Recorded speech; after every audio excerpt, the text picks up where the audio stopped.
Hey budget gardeners, Vita Loca here. Join me today as we pot up some Dipladenia. So let's go.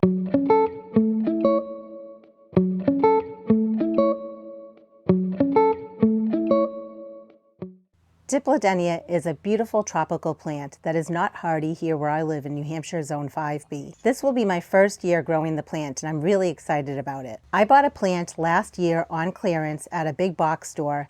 I paid a really cheap price, and in that container there were 4 Dipladenia and 1 bird of paradise.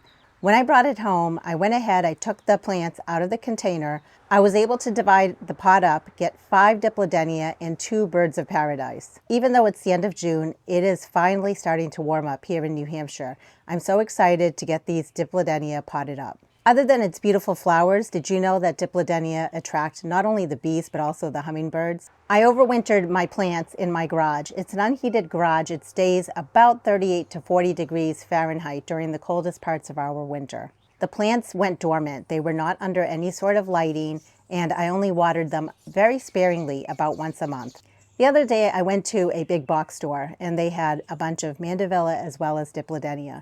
They looked beautiful, they were fully in bloom, and I wondered to myself, why are theirs in bloom and mine are just barely starting to bud up? I did a little bit of research and I found that many times big box stores will get the plants from greenhouses that are heated, and therefore their plants are already blooming. We are just starting to get nighttime temperatures that are around 60 degrees Fahrenheit. There's actually an optimal range where the Mandevilla will not bloom until it reaches that temperature range. You might be finding that I'm using Dipladenia and Mandevilla both in this video. There is a little bit of a difference. Dipladenia tends to be more of a bushy type habit. Mandevilla is more of a vining type habit. So oftentimes if you go to a store and you find a plant that's on some sort of a trellis, that's most likely a Mandevilla. However, if you find a plant in a hanging basket or in a small pot or container, it's more likely to be a Dipladenia. The plants that I have are Dipladenias, but just know that Dipladenia generally fall within the Mandevilla species. Today's video is not going to focus on my whole process for overwintering the plant. I'll make a video on that later in the season. Let's go ahead and start potting up one of these plants that I have. The container has drainage holes in it. That's very important. You want to make sure that the water drains properly. For potting mix, you can use whatever potting mix you want. Just make sure that it's well draining. I like to make my own potting mix, and I use parts, which are basically like a bowl. So for each bowl is each part. I use 3 parts of peat moss to 2 parts of homemade compost to half a part of perlite, half a part of vermiculite. And then I sprinkle some dolomite pulverized lime. And the lime just helps offset the pH levels of the peat moss. So I'm just going to sprinkle in some of the Osmocote slow release fertilizer. I do want to point out, if I was to divide this plant, I would be looking where I have roots on the bottom, but I have a piece of stem on the top. And I could come in with something like a hand pruning saw or something similar, and I could come in and divide right here or right in this section here. I'm choosing not to divide this plant right now, but later in the season, when I bring this in for dormancy, I can definitely show you my process for dividing the plant. When it comes to a planting depth, I want to make sure that I'm planting it just as deep as it was in the pot that it came from. Basically where the leaves are just above soil level, as well as the crown of the plant, but where the roots are below soil level. Then I can go ahead and backfill. If I wanted to, I could add water into the planting hole, but I'm actually going to water this after we're all done planting it. So I'm just pushing down and backfilling. Next, we're going to prune or cut back the plant a little bit because you can see there's some old growth here. I can cut it right up to here or back up to here. I'm choosing to cut it back in this area right here, and it will continue growing as the season goes on. I'm wearing gloves because there's a white sap that comes when you cut the plant. You don't want the white sap in your hands, just in case it irritates it. And I'm just going to use hand pruners. So I'm going to follow it back right here and then snip. To make sure that my Dipladenia is blooming really prolifically for me during the season, I'm also planning to come in and fertilize it with a liquid fertilizer. And I'm going to use Miracle-Gro, and I'm going to be fertilizing it about every 2 weeks or so. So I'm just following these down and just cutting off any of the dead growth from last season, just to clean it up. I'm so excited that this plant overwintered so easily for me. It's a lot easier for me to just have it go dormant during the winter months and then bring it out of dormancy, basically waking it up. You'll see some of the white sap that I was telling you about is dripping right over here as well as right over there. During the season, I plan on coming in and doing the same type of maintenance work, just checking my plant over and cutting off anything that doesn't look good. The Dipladenia is actually fine if I wanted to keep it as is in the pot, but because I have some alyssum that I started from seed, and you can see it does not look very good, it's gotten very leggy, I figured the white flowers of the alyssum would look really pretty around the base of my Dipladenia. So we're just going to go ahead, we're going to cut them way back because they're so leggy and they really need to be cut back. We're going to give them some fertilizer, and in no time they're going to flush out with some beautiful colors here at the bottom. Many annuals, including alyssum, eventually become leggy during the season. So it's really important sometime during early summer, if not midsummer, to shear back your annuals. Not all annuals benefit from it, but definitely alyssum benefits from it. And before I forget, I'm going to go ahead and add some slow release fertilizer in that planting hole. And I'm backfilling, pressing down. I'm going to use my hand pruners, and I am going to give this a really hard cut back. I know that seems hard to watch, but trust me, it is so much better for the plant. And right now I'm just using these hand pruners.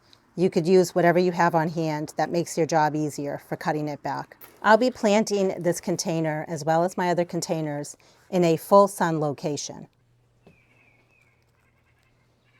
And I'm almost positive that this alyssum, also known as lobularia, is a white color.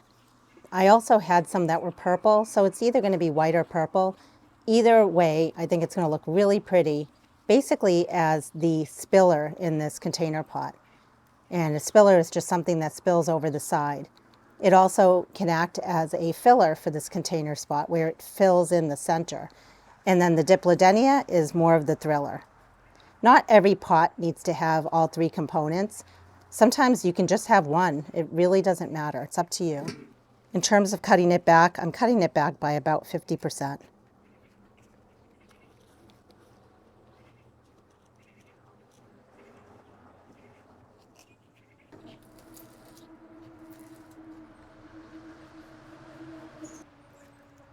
It's funny because I was wondering, why is my Dipladenia not blooming yet? And after I researched it, I found out. I still think it's worth having this plant over winter. And the reason is I have a lot of interest in my yard during the early, mid, and late spring months.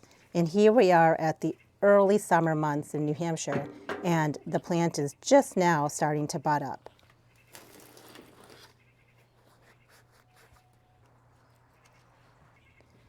I have a perfect place for it in my garden, a spot that looked really pretty during much of spring. And right now, that area of the garden is getting a little bit quieter. There's not as much blooming. So in terms of timing, it's perfect. Now this can be the star of the show. Now we can go ahead and give this a good drink of water. I'm so excited. We have our first container pot of the Dipladenia planted. We also got the alyssum in, which really needed to get into either the landscape or in a container pot.